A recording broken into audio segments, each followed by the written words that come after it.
সারা বাংলা দ্বৈত ক্যারাম প্রতিযোগিতা অনুষ্ঠিত হলো হুগলির শেওড়াপুলিতে।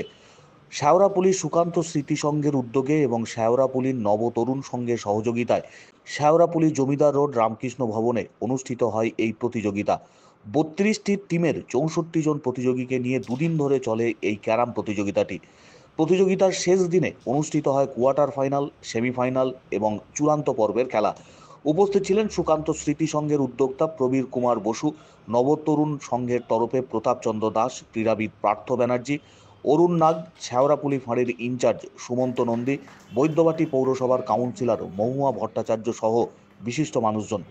চূড়ান্ত পর্বের খেলায় জয়ী হয় অমিত কর্মকার ও হায়দার আলী এবং বিজিত হয় শেখ সারিফ ও আসিফ ইকবাল। খেলার শেষে জয়ী এবং বিজিত দুই দলের হাতেই পুরস্কার তুলে দেওয়া হয় উদ্যোক্তাদের তরফ থেকে।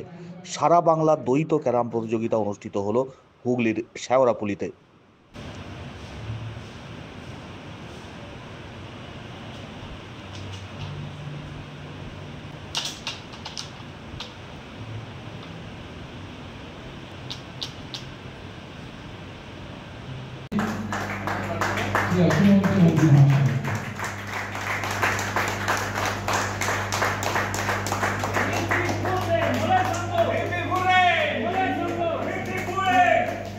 সবশেষে সমস্ত প্রতিযোগী এবং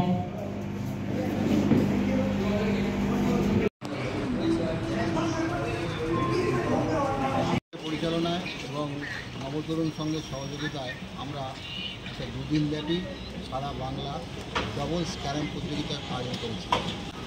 সারা বাংলা থেকে যত শ্রেষ্ঠ শ্রেষ্ঠ ক্যারাম প্লেয়ার সবাই এসছে এখানে এবং আমাদের এই উদ্যোগ এই অঞ্চলেই প্রথম। আশা করি আপনাদের সকলে ভালো লাগবে। ৩৩টা টিম এখানে অংশগ্রহণ করছে।